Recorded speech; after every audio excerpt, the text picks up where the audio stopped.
తాకట్లో ఉన్న మీ బంగారాన్ని విడిపించి ఆ రోజు ఆన్లైన్ రేటుకి కొంటాం. Sharma gold company. ఒక సినిమా హిట్ అయితే నిర్మాతకు డబ్బులు వస్తాయి, కానీ ఒక సినిమా చరిత్ర సృష్టిస్తే ఆ దర్శకుడికి ఏమొస్తుందో తెలుసా? సాక్షాత్తు ఆ మెగాస్టార్ హృదయంలో స్థానం దొరుకుతుంది.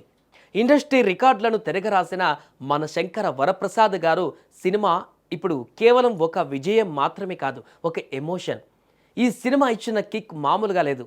అందుకే మన మెగాస్టార్ చిరంజీవి గారు దర్శకుడు అనిల్ రావిపూడికి ఇచ్చిన గిఫ్ట్ ఇప్పుడు టాలీవుడ్ మొత్తం హాట్ టాపిక్ అయ్యింది. అసలు చిరు ఇచ్చిన ఆ గిఫ్ట్ ఏంటి, దాని రేటు ఎంతో తెలుసా? ఇది తెలిస్తే మీ మైండ్ బ్లాక్ అవ్వాల్సిందే.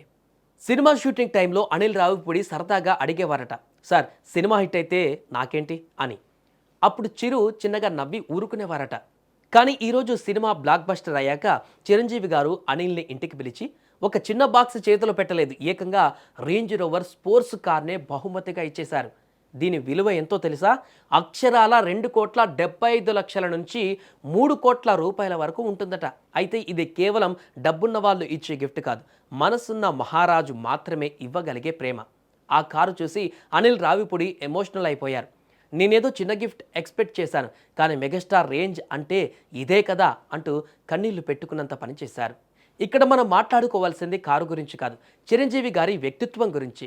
ఆయన ఎప్పుడు ఒకటి నమ్ముతారు, నన్ను నమ్మి వచ్చిన వాడికి గెలిపించాలి, గెలిపించిన వారిని గుండెల్లో పెట్టుకోవాలి. గతంలో వాల్తేరు వీరయ్య హిట్ అయినప్పుడు డైరెక్టర్ బాబీని కూడా ఇలాగే సత్కరించారు. ఇప్పుడు అనిల్ రావిపూడి ఒక లెజెండ్ స్థాయికి వెళ్ళిన తర్వాత కూడా తనను డైరెక్ట్ చేసిన దర్శకుడి ప్రతిభను గౌరవించి వారి విజయాన్ని తన విజయంగా ఫీల్ అయ్యేటువంటి ఆ గుణం ఉంది చూశారు. అందుకే ఆయన అందరి వాడయ్యారు. చిరంజీవి గారు ఇచ్చింది కారు కాదు, అనిల్ రావిపూడి కెరీర్కి ఒక మెగా బూస్ట్. నువ్వు అద్భుతం చేశావు అని చెప్పడానికి ఆయన ఎంచుకున్న మార్గం ఇది. మొత్తానికి మెగా గుండెలలో చెరగని ముద్ర వేసుకున్నాడు దర్శకుడు అనిల్ రావిపూడి.